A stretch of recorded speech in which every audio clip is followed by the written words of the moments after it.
بخاری سنیں، بخاری کتاب الجنائز، بخاری کتاب الجنائز میں امام بخاری نے باب باندھا ہے، باب اس بات میں کہ کوئی آدمی آرزو کرے مقدس سرزمین پر دفن ہونے کی. یہ امام بخاری نے باب باندھا، باب کہ مقدس سرزمین پر دفن ہونے کی آرزو کرنا.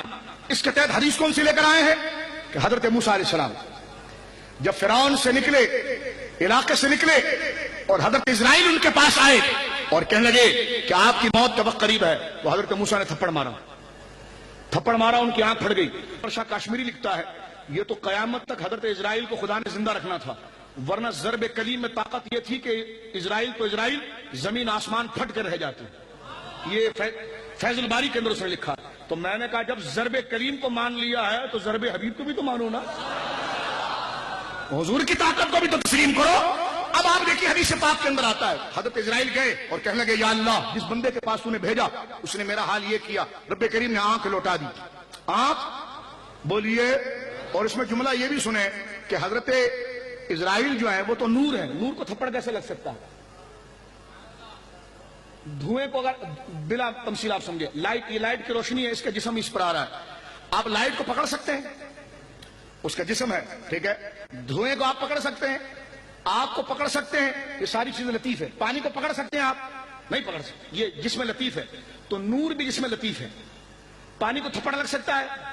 بولیے. دھوئیں کو تھپڑ لگ سکتا ہے؟ لائٹ کو تھپڑ لگ سکتا ہے؟ نہیں، کیونکہ آپ کثیف ہے، وہ لطیف ہے. لطیف پر تھپڑ کیسے لگ سکتا ہے؟ تو اب آپ دیکھیں حضرت اسرائیل آئے تھے بشر بن کر، لیکن جب بشر بن کر آئے تو نورانیت کی جلوہ گری نہیں، بشریت کی جلوہ گری تھی، اس لیے تھپڑ لگا. تو اب آپ دیکھیے کہ نور اگر بشر بن کر آئے تو اس پر بشری عوارض طاری ہو سکتے ہیں.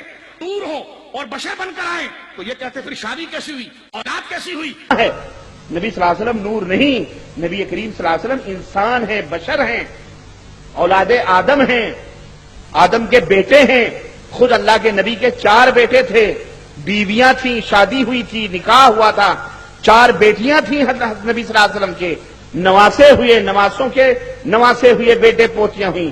نور کے اولاد، نور کی شادی، نور کی بیوی، نور کی بیٹی، نور کا بیٹا نہیں ہوتا. میں نے کہا جب بشر بن کر آئے تو بشری عوارض جاری ہوئے. جس طرح اسرائیل جو ہے وہ نور ہے، بشر بن کر آئے تو ان کو تھپڑ لگا بھی. سمجھ گئے آپ اس چیز کو؟ تو جب بشر بن کر آئیں گے تو بشری جلوہ گری ہوگی. اور آپ خود دیکھیے اسی حدیث مبارکہ کے اندر موجود ہے کہ سرکار دو عالم صلی اللہ علیہ وسلم فرماتے ہیں کہ میرے سینے کو جبریل نے شق کیا، بخاری میں موجود، مسلم موجود، اور خون کا ایک قطرہ نہیں تھا. خون کا بولیے. اور یہی طائف کا بھی واقعہ آپ نے سنا، جب حضور کو پتھر لگے تو خون نکل رہا تھا. وہاں پتھر لگا تو خون نکلا، یہاں سینہ چیر دیا، خون نہیں. تو علماء نے کہا یہی تو سمجھانا چاہ رہے ہیں، طائف میں بشریت کا ظہور ہے، معراج میں نورانیت کا ظہور ہے. کیونکہ نور کے لیے کیا چیز بہنا اور کیا چیز نہ بہنا. اور حدیث میں موجود ہے حلقوم سے لے کر ناف تک سرکار فرماتے ہیں کہ جبریل آئے، فنزل جبریل وخرج صدری ثم غسل بماء زمزم، میرے دل کو نکالا، اور دل کو نکال کر اس پانی سے دھو رہے تھے. وہ ٹیپ واٹر نہیں تھا کہ جس کو پہچان نہ سکوں.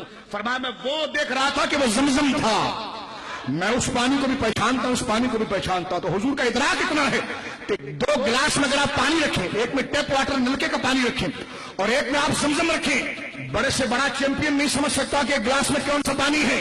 لیکن حضور کا ادراک ایسا ہے کہ سینے سے دل نکال لیا گیا ہے، لیکن علم اتنا مستحضر ہے، فرماتے یہ پانی عام پانی نہیں ہے، تو زمزم کا پانی ہے.